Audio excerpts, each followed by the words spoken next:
I'm in the Five Live Central Studios, and Mark is out on his travels at the Shetland Screenplay Film Festival? Screenplay Film Festival. Yes. And George Mackay is going to be your special guest. Mr. Mackay is going to be there with you just Are you going to make the after. Mr. Mackay joke? No, because it wasn't funny the first time, so it's making And this it is now the third time. It's not getting any better, although repetition is a form of comedy, and repetition is a form of comedy. Not the way I say it. Thank you. Okay, and the laughter Thank you, Daniel Mays, for laughing at that Daniel joke. Mays. incidentally. I really want to hear the joke now. No, that is the joke. Oh. It's That just, is it's the a joke. it's just a porridge joke. Okay. Yes. It's just Maybe the you way- should have left it better, though. There's no Well, more I wasn't- substance to it than that. If you have to point it out, it's not.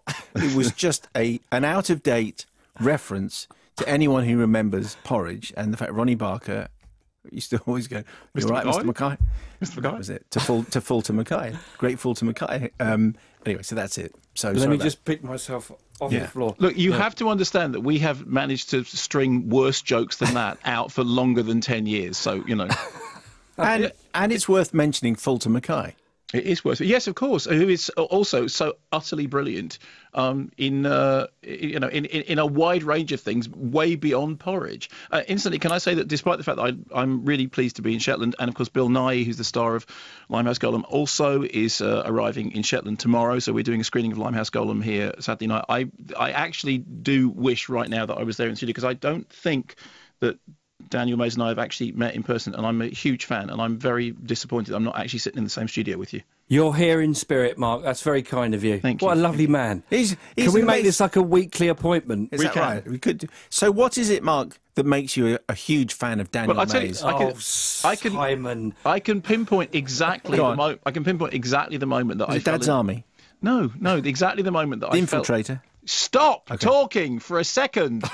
says you. Yeah, thank you. The moment that I fell in love was during Vera Drake, and there's the conversation about bread and dripping, and that was the thing that Oh, yeah, the family scene with them all sitting around there. Because yeah. that scene is so beautiful. And she says something like, "Oh, you know, he's going to have bread and dripping for tonight." And they says, "Oh yeah, bread and dripping. You get bread and dripping every night." If I gave you bread and dripping every night, you'd be happy with it. Why And don't you it's- let Danny do it? Yeah, okay. Sorry, I Daniel. can't remember. You're talking over 10 years ago now. But it's such a beautiful scene, and it's you know, it absolutely establishes that family unit so perfectly, and then of course everything that's going to happen as the rest of the movie, you know, pans out. And I just think we actually sort of rehearsed for like 6 months in that family unit. We were there in rehearsals, just existing and cooking for each other and doing all that sort of stuff. So it was just the layers to that film are immense, really. All that family history was all poured into That must make it a very unusual experience to spend that amount of time. Well, the thing about that film was, you know, obviously Imelda Staunton was playing a battery abortionist. All the other members of the family didn't know that. She was the only one that knew that throughout the rehearsals. And so when we actually came to, there was a famous rehearsal improvisation that lasted about 12 hours. I kid you not. Really? So you remember like the meat and bones of that film when it's the engagement party and the police turn up, knock on the door.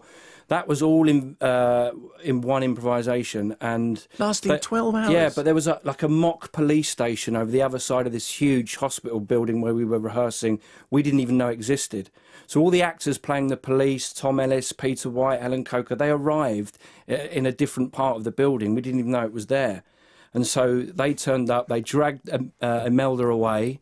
And you're never allowed to come out of character till Mike tells you to. It's Mike Lee, yeah. So I'm sort of sitting there constantly smoking Woodbines going, what's going on?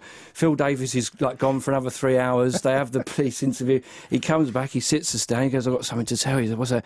Your mum's been helping young girls out. And it was like a visceral, it was like my stomach fell away.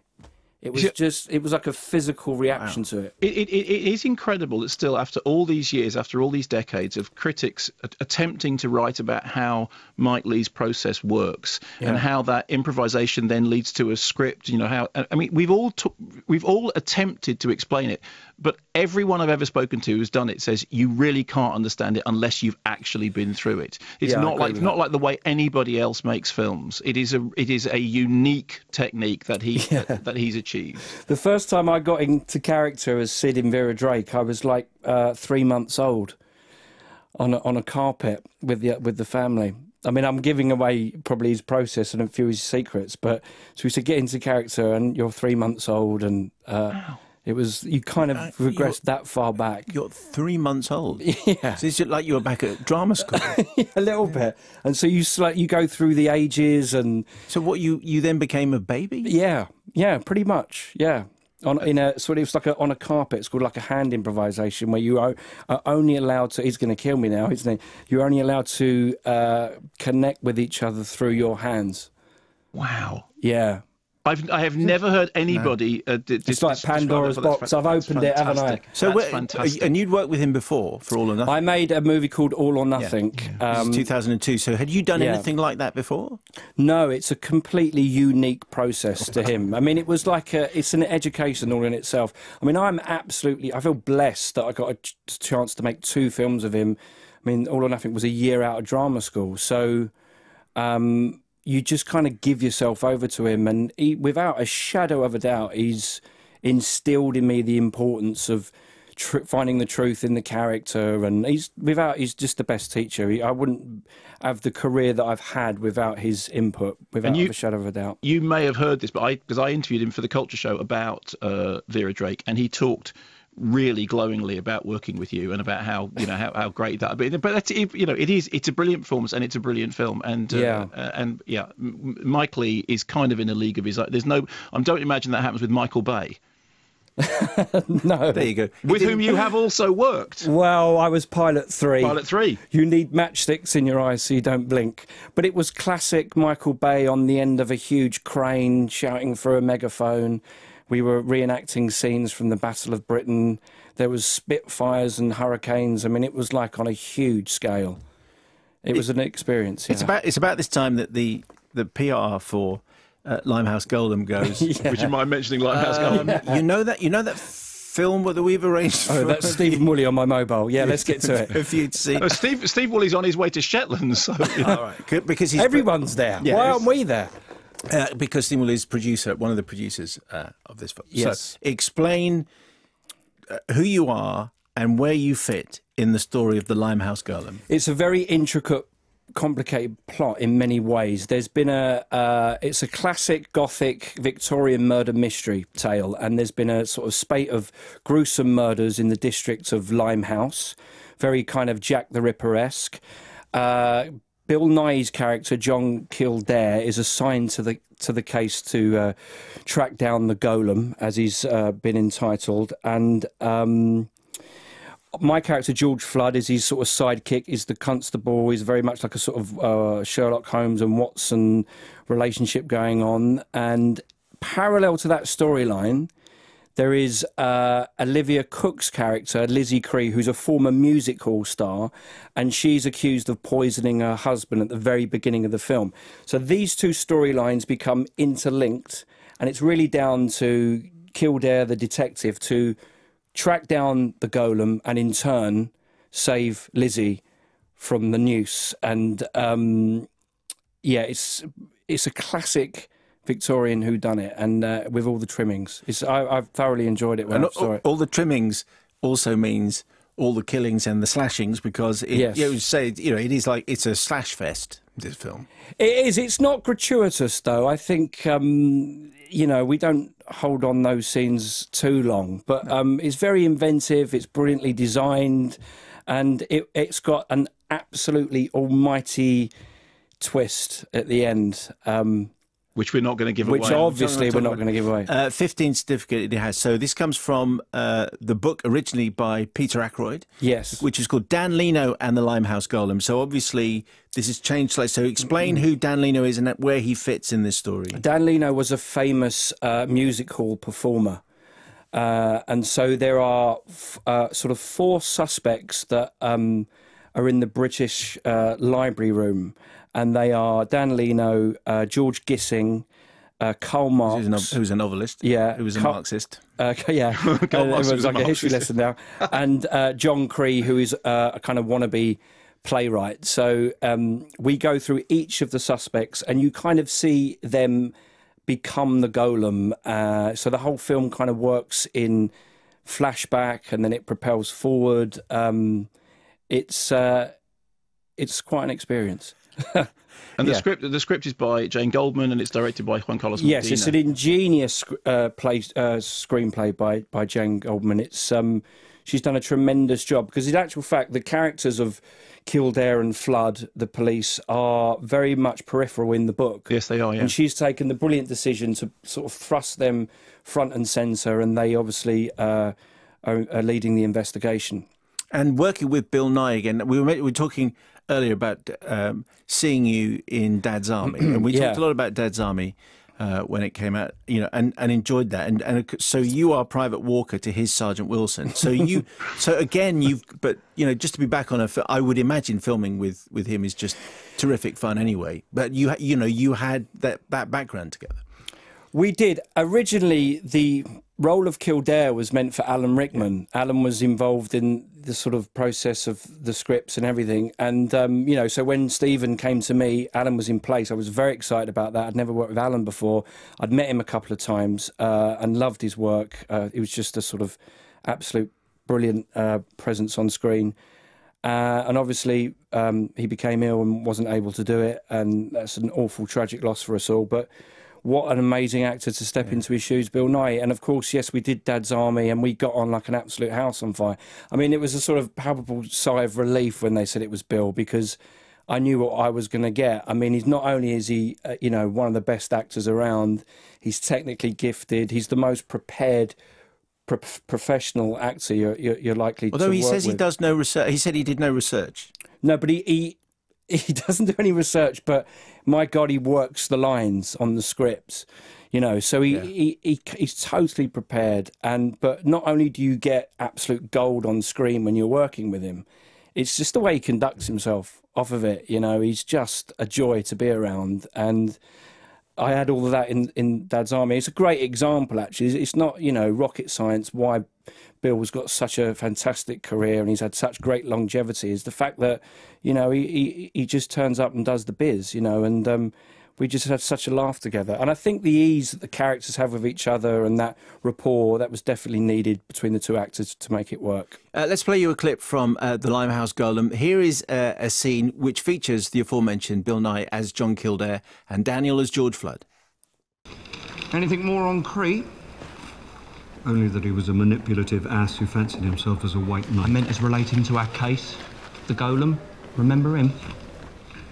Cree knew of the murder of John Williams, yet apparently so did Dan Leno. In fact, Leno wrote a whole play about the fellow. Golem's suspect who is alive. That would be bad news. For his next victim, certainly. And for you, or do you no longer care what becomes of your career? I've a job to do, and I'm doing it. And which job would that be? Watch your tongue, Flood. Do I need to remind you of your position? It may be helpful. Because there are times when I'm confused as to whether we're here to find the Golem or to save Elizabeth Crete. Perhaps we'll do both. Who knows? It's worth saying that I think when the book came out in America, it was called The Trial of Elizabeth Crete. Oh, okay, yeah, that's right. So there's a number of different. It's just great to hear the two of you working together again. It just that's a great scene. Yeah, lovely scene. You're a bit uppity, and he's getting a little bit cross. Yeah, I mean, like, you know, he's given this golden opportunity, Flood, that to help him in the case, and it's like a chance to work his way up to the upper echelons of Scotland Yard, and that's all fantastic. But they do. I mean, there's a real sort of camaraderie between them. And there's also, at the very beginning, Kildare's sexuality is questioned. He's referred to as not of the marrying kind. Yeah. So there's that sort of undercurrent which plays throughout the film, and indeed there may be a revelation about Flood as well in it, so in the pub scene together. So I think it's an interesting relationship which builds up as the film progresses, and he has sort of a deep-rooted sort of fondness and love for his boss, I guess. Sorry, Mike, go on. No, I was just going to say that actually I'm a big fan of the film, and one of the things that I like the most about it is that relationship between those two characters, because it's played in a way that has, on the one hand, kind of an official frostiness, but also during the course of the movie, that official frostiness gives way to something which is kind of like affectionate bickering. Yeah.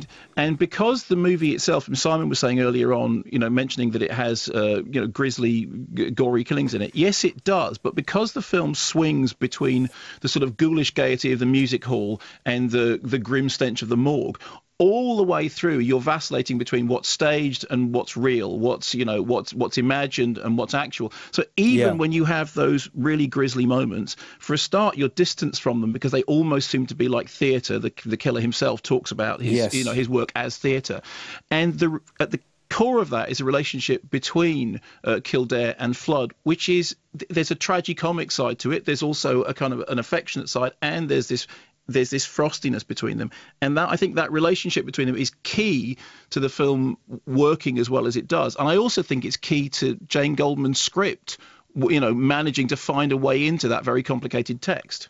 Yeah, I mean, Flood, in many respects, is an everyman character, isn't he? And to a certain extent, I guess Kildare is. There's the sort of bridge, aren't they, to the outside world, really, and a way in for the audience. But there's an amazing theatricality throughout the whole film, actually.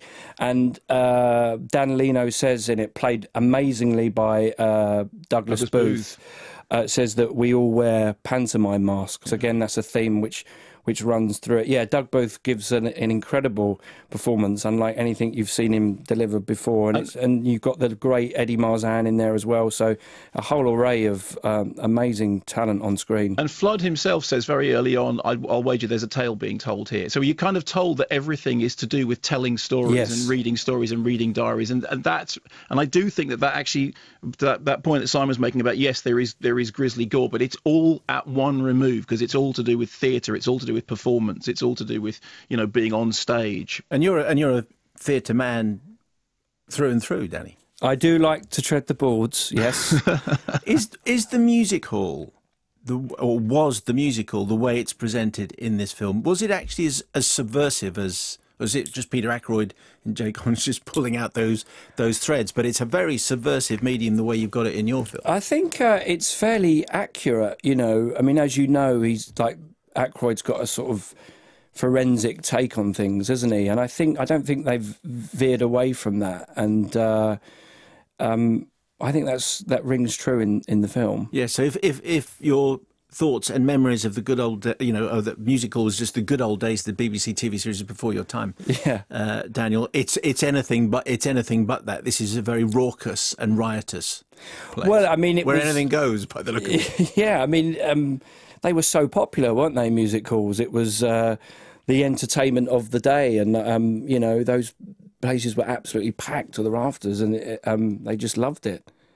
Compare the experience, this is an unfair question, but compare this filming experience with being on Rogue One and that kind of... I got to read the script. Explain. But Rogue One, I was on the reshoots, so I only got given that one scene that I'm in. So I had to play the whole thing pretty much out of context. You're only told as much as you need to know. So I had an amazing experience on it. I mean, who wouldn't want to be in Star Wars, albeit one scene? But I was just sort of very... I was over the moon that I actually ended up in it. It could have been one of those scenes that ended up on the cutting room floor. I do know actors that were in it for 3-4 months, and you can hardly see them in the film. So I kind of lucked out, I guess. But it's sort of an interesting scene, that, because those who haven't seen it gets bumped off, and it's sort of a marker as to where the rest of the film goes. I know we only talk about cinema, that's the purpose of this programme. Yeah. But I just want to mention Line of Duty because it was such a huge series, and it sort of has escalated and built, from being slightly culty and now being the most talked about TV programme of the year. Huge. And again, you weren't in it for quite as much time as people might have thought you were. People are trying to tell me something, aren't they? In it, but playing Danny Wilson, you were scary, but that show is a phenomenon.